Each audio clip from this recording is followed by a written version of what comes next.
to Combat Cocktails. I'm your host, Derrick Schommer. Today, we're going to talk about how much sugar could potentially be added to your rum. So there was a forum not too long ago, a year ago, 2 years ago or so, that discussed sugars being added to rums. Camper English then put out a blog kind of referencing that and cross-referencing a couple websites like Swedish websites that list out the sugar contents of specific rums. And it's kind of interesting because it's a little known fact that sugar could be added to rum to make it taste more less burny, more premium, if it makes any sense.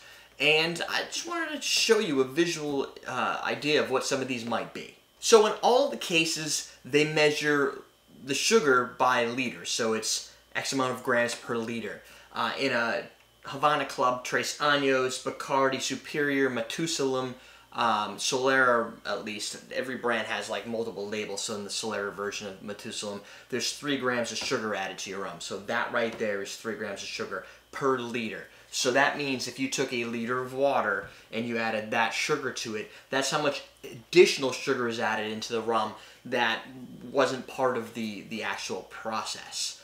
It doesn't look very significant, right? I mean, it is some though. It's not a zero number in many of these cases. There's a little bit added.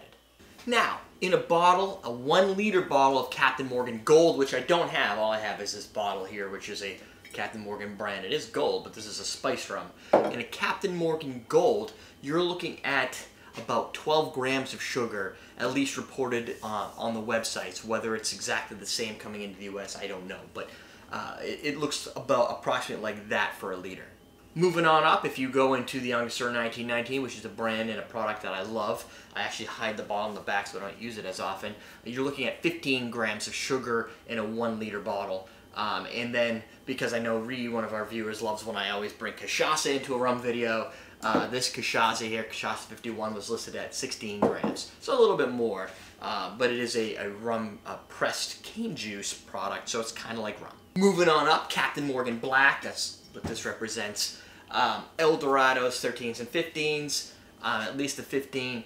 The Grand Reserve from Plantations, you're looking at about 20 grams of sugar per 1 liter. So again, that's about this.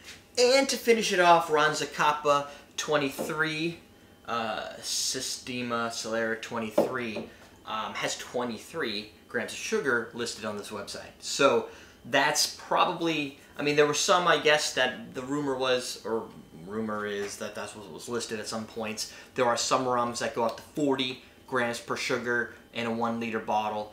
So think of like this and just double it, really. So, you know, it can be fairly significant. It's not, I guess the important thing is it's not zero. Let's put this in perspective. So 20, 40 grams of sugar. If you're looking at something like the Q drinks, grapefruit, if you were to put this in 1 liters and consider this is agave, not white sugar, demerara sugar, and it's agave per gram, this is about 55 grams of sugar per 1 liter. So if you're looking at what can I compare it to, none of them are going to be really Coke. They're not, you know, they're not blasted out to that much sugar.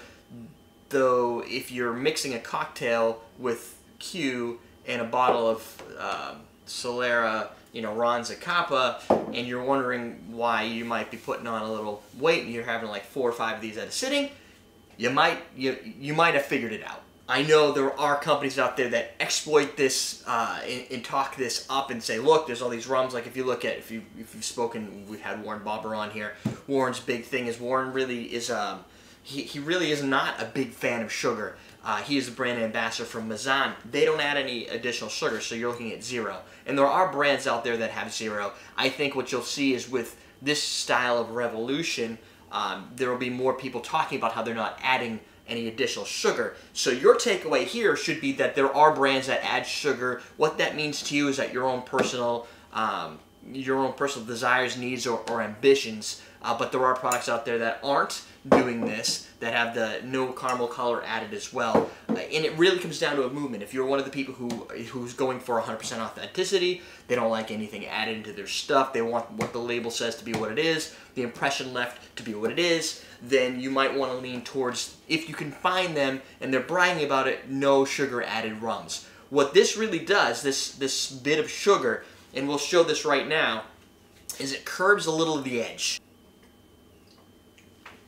And what I did is I added 20 grams of sugar to this already dissolved down, and mixed it in there in a 1 liter bottle.